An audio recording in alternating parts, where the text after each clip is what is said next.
Your brain can watch 3 hours of videos without blinking. Your brain can refresh the same 3 apps for 45 minutes straight, and somehow it never gets bored.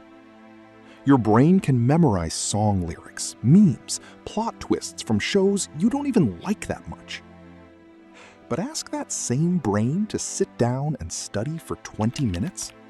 Suddenly, it acts like you just asked it to carry a piano up a mountain.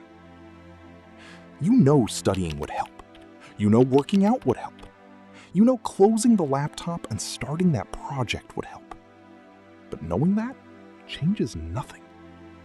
Because this isn't a discipline problem. It's a wiring problem.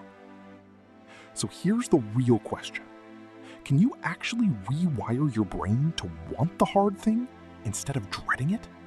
Your brain didn't evolve to work hard. It evolved to save energy.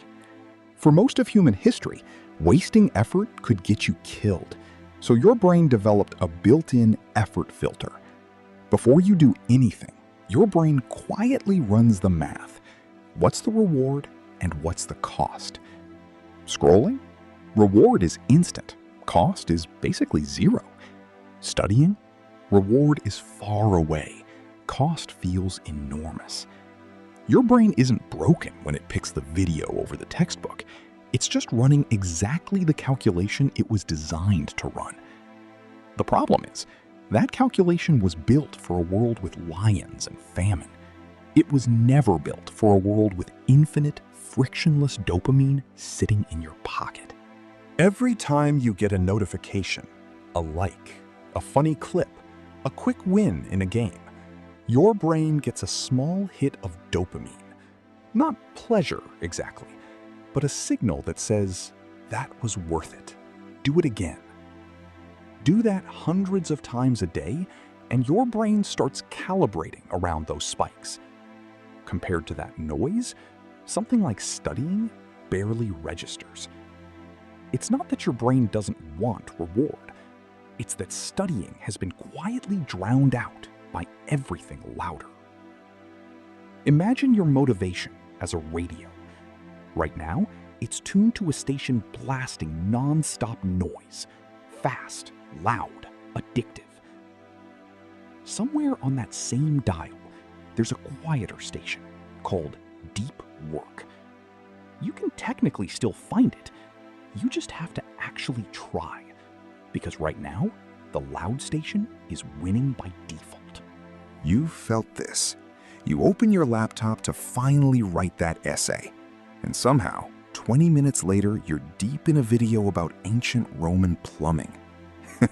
You tell yourself you'll exercise after just one more episode, and that one episode turns into 4.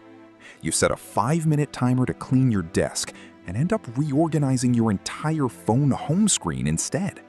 None of that is laziness. That's your brain doing exactly what it's trained to do. Chase the loud signal, avoid the quiet one. So, if the wiring got trained this way, the wiring can also get retrained. Here's how. Number 1, lower the entry cost. Your brain isn't afraid of the whole task. It's afraid of starting it. So shrink the starting point until it's laughably small. Not study for 2 hours, but open the notebook. Not write the essay, but write 1 sentence.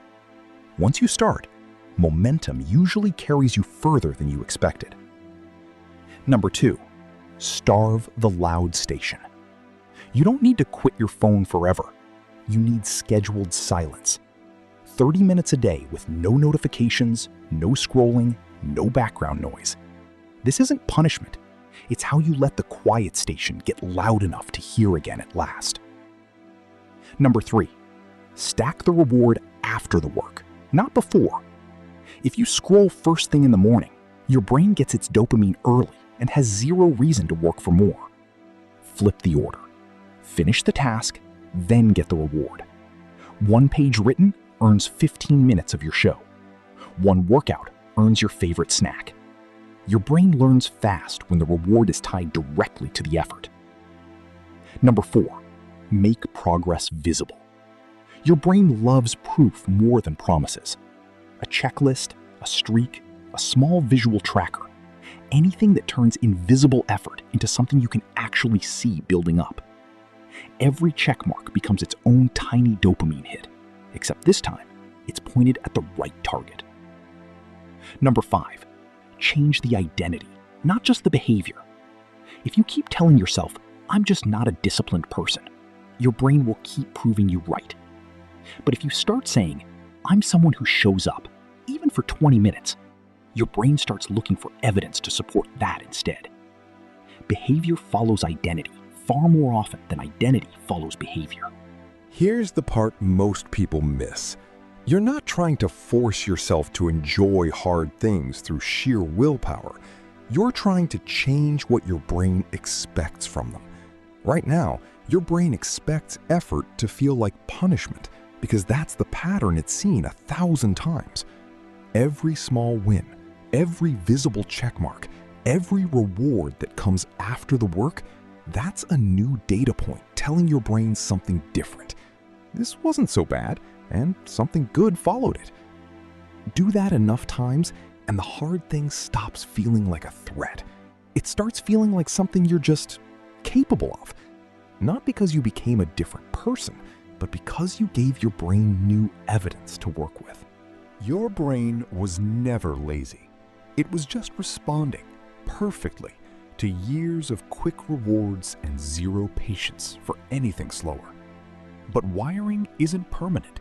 It's built by repetition, and it can be rebuilt the same way, one small rep at a time. So next time you sit down and everything in you wants to reach for the phone instead, remember, that's not weakness, that's old wiring, and you're already in the process of replacing it. What's the one hard thing you're trying to rewire your brain to actually enjoy? Drop it in the comments. If this helped, subscribe. The wiring keeps getting better from here.